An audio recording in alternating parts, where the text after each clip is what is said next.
what are you doing?" I screamed in surprise. In front of me stood my husband, Aaron, holding an empty beer glass with a fierce expression. My name is Marilyn, and I'm almost 45 years old. I live together with my husband, Aaron, and our son, Raul. My mother passed away when I was young, and my father, a single man, had raised me. Our family home is a restaurant that has been passed down for 5 generations. Known due to my father's good nature and skill as a chef, the restaurant has grown into a popular establishment with notoriously difficult reservations. Since I can remember, my father has been asking me to take over the restaurant. I wanted to fulfill his request because I love and respect him deeply. However, I had reasons why I couldn't inherit the restaurant. Firstly, I was terrible at cooking. Even when following recipes, the result would turn out completely different. No matter how much I practiced, I couldn't improve. Secondly, and this was a major issue, I couldn't handle customer service. I think people who say serving is easy have excellent communication skills, which I lacked severely. My communication skills were significantly subpar. Whenever I stood in front of others, my mind went blank. Making eye contact and speaking to people was impossible for me. Just taking orders would end up angering the customers. After helping out at the restaurant multiple times, I realized I was causing inconvenience by being there. I realized that I lacked the talent for customer service. With that in mind, I started considering the possibility of being useful behind the scenes. I enrolled in a business school to learn about management. That's where I met my current husband. Aaron was the complete opposite of me, always the center of his friend groups. I guess this is what they mean by having high communication skills.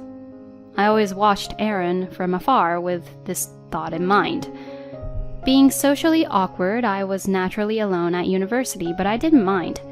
However, being alone seemed to attract attention, and "We're going out for drinks with everyone. Want to come along? If it's not possible, that's okay, but if you can, definitely join us." That's how Aaron approached me. Later, I heard from Aaron that he had been curious about me. "You were always alone, right? And you were constantly watching me. But you never approached me or anything. That's why I got really curious." That's what Aaron said. And no, it's not like I was watching you with the intention of talking to you. I was just watching you because I couldn't approach you. I said that, surprising him. It seemed like Aaron couldn't understand my behavior, but I could understand what Aaron was saying. A lonely woman constantly glancing in his direction. Of course, that would pique his interest. I declined the invitation for drinks, but it became an opportunity for us to start talking and gradually become closer. Aaron had a similar background to mine, but he has siblings. "My older brother will inherit the family business, so I don't really need to study management. Well, it's just a precautionary measure, I guess," he said with a shy smile. I had an even better impression of him as a caring and family-oriented person.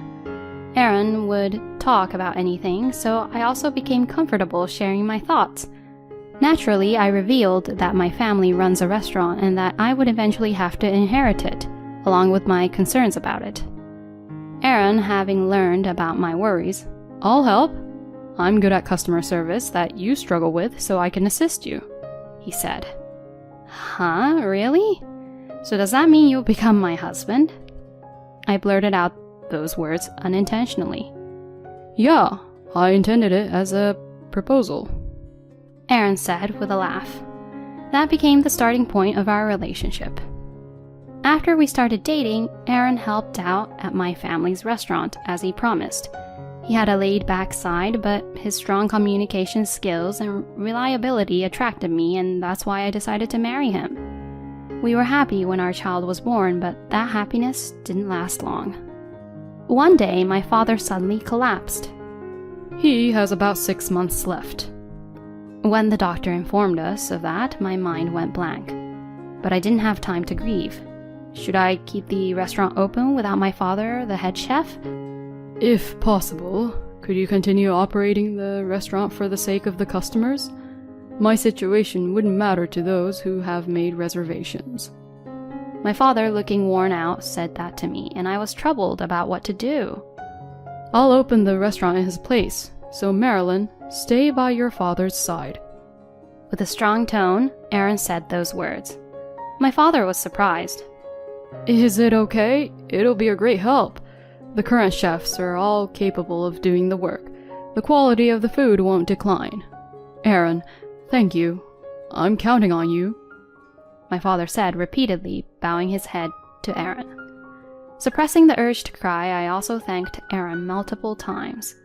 Without any hesitation, we entrusted everything about the restaurant to Aaron. This is the beginning of the incident. We noticed something was amiss about a month later. When I stopped by the restaurant after my father's hospital visit, "Excuse me, may I have a moment?" The employee approached me and said that. The employee is a woman in charge of catering, and she has been working for us for 5 years.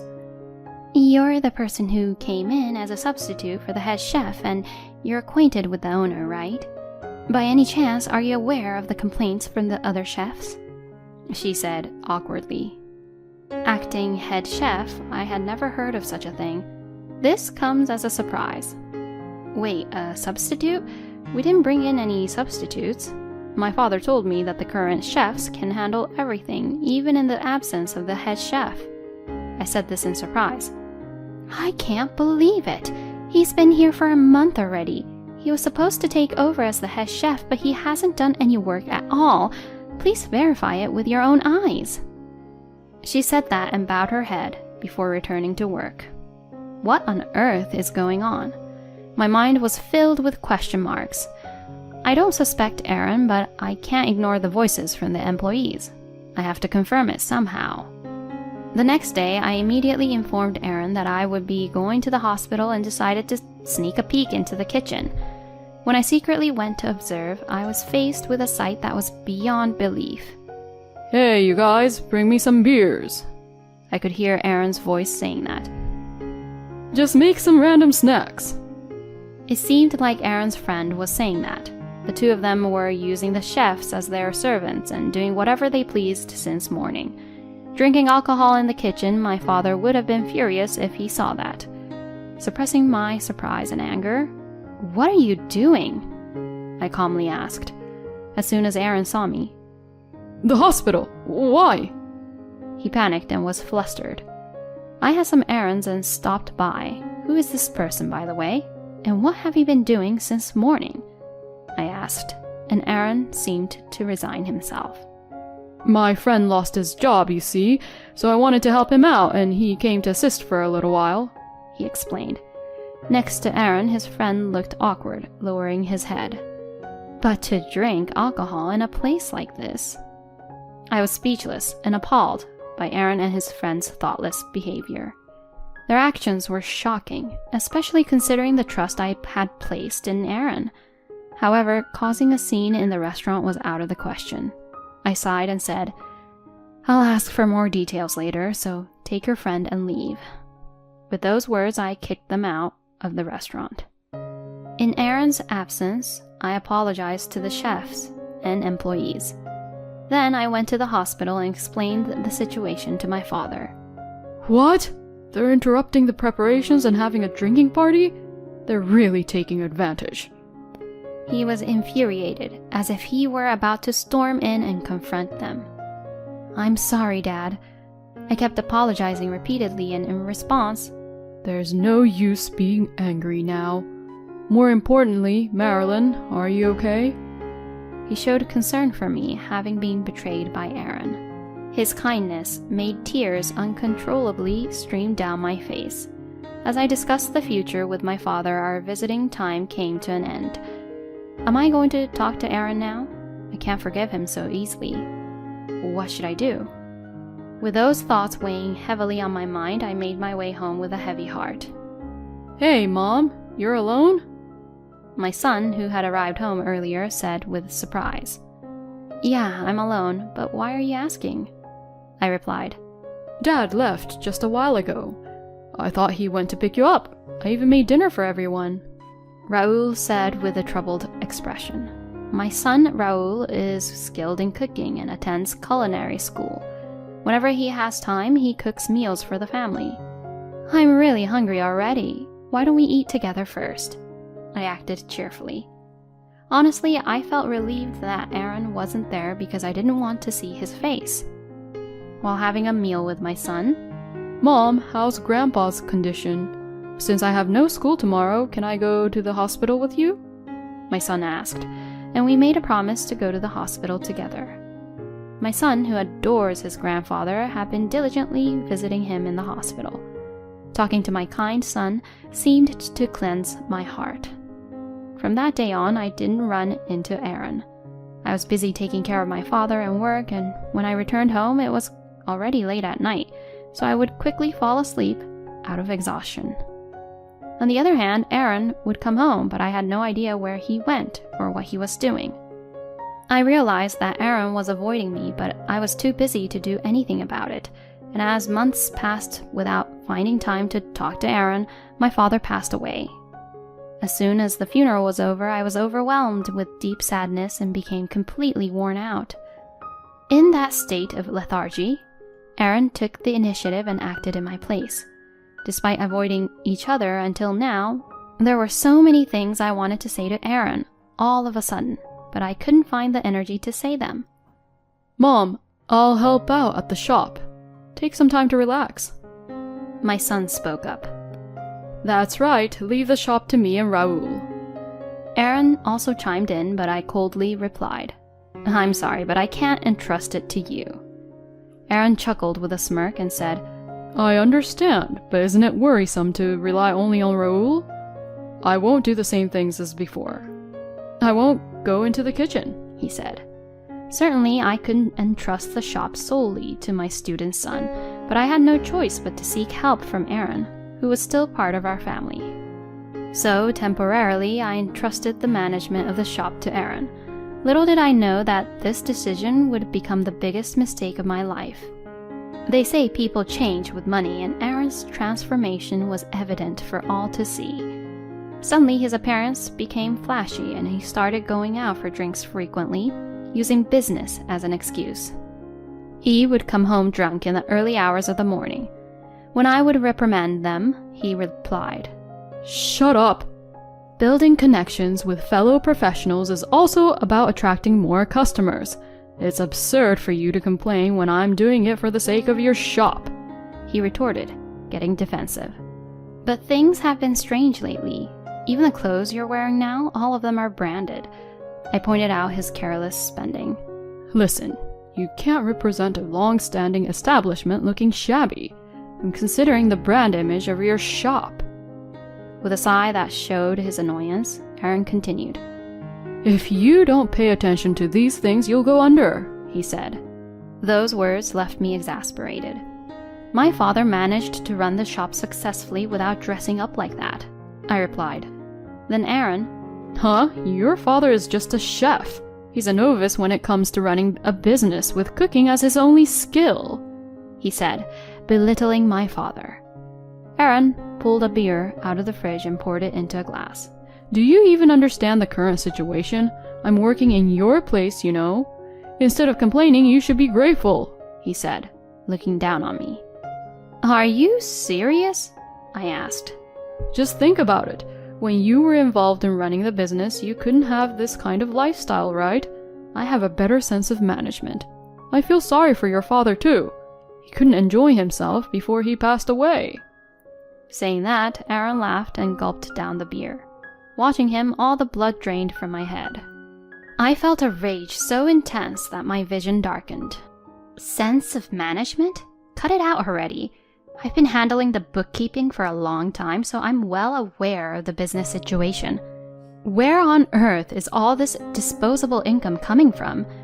Have you been touching the shop's money? And as soon as I questioned him, Shut up! Aaron shouted angrily. At the same time, I became drenched. What are you doing? I screamed, not understanding what had happened. Aaron raised his voice. Who's responsible for our luxury? If you don't like it, then get out! He stared at me with a terrifying expression. In shock, I stood frozen in place. Mom, are you okay? my son said while running up to me. I finally understood the situation when I saw that Raoul had a towel in his hand. Aaron had poured beer all over me. As beer dripped from my hair and the scent of alcohol filled the air, I couldn't stop the tears of frustration. Dad, you've gone too far, my son said to Aaron. Do you think that's okay? You'll end up leaving too. Aaron smirked and tried to intimidate even our son. In that moment, as I tried to intervene, You should be the one to leave, my son said coldly. I was speechless and surprised at that statement from my normally mild-mannered son. Aaron was also upset by the unexpected turn of events. I said leave. And when my son said it again, Aaron's face turned bright red. You dare tell your own parent to leave? You're no longer my son, someone like you. Get out right now, immediately. Aaron shouted at our son, grabbing his arm and trying to drag him towards the entrance. However, our son easily shrugged off Aaron's grip and said, Just stop it already. You're the one who should leave. This is my home, he said. My husband's eyes widened and he froze in place. This house and the business are under my name. I received them as a gift from Grandpa while he was still alive. Upon hearing our son's words, Aaron furrowed his brows. What is this? What's going on? When did this... Aaron panicked, and our son calmly began to explain. While you were avoiding Mom, I discussed with Grandpa what could be done to protect the business and Mom. We came up with this plan to ensure Mom's safety, my son said. Aaron's face turned pale. Who do you think made it possible for you to grow this big? You're forgetting the favor I did in raising you. Aaron spat out his words. I haven't forgotten. I grew up because Grandpa and Mom worked hard for me. Isn't that right? My son calmly replied. What did you do for me, Dad? When it came to tuition fees and career choices, it was Grandpa and Mom who were there for me. You were in no position to tell me to leave. With relentless words from our son, Aaron hung his head and slumped his shoulders. And with an empty expression, he said, How is Marilyn going to run the business in such a situation? You're so reliant on me, yet all you do is talk back. If you apologize now, I'll forgive you.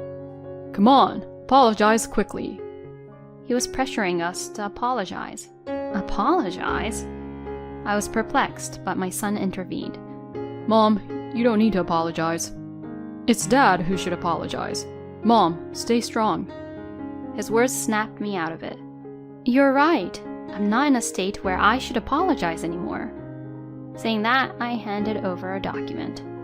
Huh? What's this? It's the divorce papers. In reality, after discussing the future with my father, I had gone to retrieve the divorce papers. I couldn't forgive being betrayed. But then my father said, You can get a divorce anytime. First, think carefully about your own happiness before making a decision. He advised me, and I had been thinking about it all this time. Finally, I had my answer. Please divorce me. When I said that, Aaron's face contorted and he replied, No way. You must be joking, right? He said.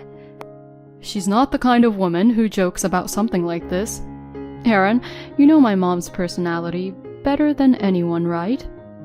He looked straight into Aaron's eyes. Aaron's face turned even paler than white at my words. As expected, Aaron threw a tantrum and refused to get a divorce. But I had anticipated this outcome. You spent some of the store's money. Did you know that you are guilty of embezzlement? If you won't agree to divorce, then let's fight to the end. When I conveyed my determination to Aaron, he reluctantly agreed to the divorce. The assets we shared as a couple were minimal. The property inherited by my son from his father was not subject to division, so we were able to protect the shop in our family home. As for Aaron, it seemed that he couldn't change his extravagant lifestyle that he had once adopted. He didn't make a serious effort to find a job, but instead accumulated more and more debt. Eventually, he got involved in dangerous activities and strayed from the right path. I have no idea where he is now, and I can't contact him. I don't really care, but I hope he's living a strong life somewhere.